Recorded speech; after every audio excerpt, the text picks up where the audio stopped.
High, আমি স্বাগতা। দুদিন বিরতির পর আবার একটা নিজের ব্যস্ত জীবন নিয়ে ফিরে আসলাম। 11টা থেকে ক্লাস থাকার জন্য কোনো কিছু না খেয়ে শুধুমাত্র ব্রাশ করে রেডি হয়ে একদম অন টাইমে ভালো বাচ্চার মতো ক্লাসে চলে যাই। ডিপার্টমেন্টে এই লিফটটা আছে বলে রক্ষে, নয়তো সেই দুতলা সিঁড়ি ভেঙে উঠতে হতো। তারপর ক্লাসে স্যারের অপেক্ষা করতে করতে স্যার না আসায় আমি আমার বান্ধবীকে নিয়ে বেরিয়ে পড়ি হস্টেলের উদ্দেশ্যে। তাইবাকে সিপিডিতে ছেড়ে দিয়ে রুম এসে দেখি স্যার সবেমাত্র ক্লাসে এসেছেন বলে এক বন্ধু গ্রুপে আপডেট দিয়েছে।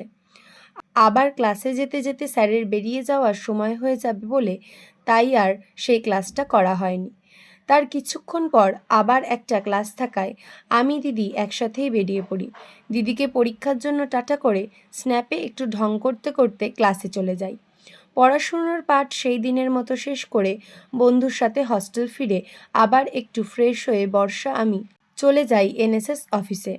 নিজেদের উপস্থিতির জানান দিয়ে পেপারে সই করে সবাই চলে যায় ত্রিগুণা সেন অডিটোরিয়ামে। মহুয়াদি এসেই কাজে লেগে পড়েছিল। তারপর সবাই একদম শেষের সারিতে বসে পড়ি নিজেদের উদ্দেশ্য সাধন করার জন্য। আজ ছিল অ্যালুমনি অ্যাসোসিয়েশন, এনইসি বেঙ্গল এবং যাদবপুর ইউনিভার্সিটি থেকে সায়েন্স অ্যান্ড স্পিরিচুয়ালিটির ওপর একটি অনুষ্ঠান। সেখানে বক্তা হিসেবে ছিলেন স্বামী সুপর্ণনন্দজি মহারাজ। ওনার বক্তৃতার মাধ্যমে অনেক জ্ঞান লাভ করেছিলাম। অনুষ্ঠান শেষে বাইরে বেরিয়ে কফি খেয়ে টিফিনের লাইনে দাঁড়িয়ে পড়ি। টিফিন নিয়ে সোজা চলে যাই ফার্মেসিতে টিটেনাস নিতে। ফেরার পথে আমি, রিমি, দিশা তিনজনে ফুচকা খেয়ে হস্টেল ফিরি। আজকের জন্য টাটা, দেখা হবে নেক্সট মিনি ব্লগে।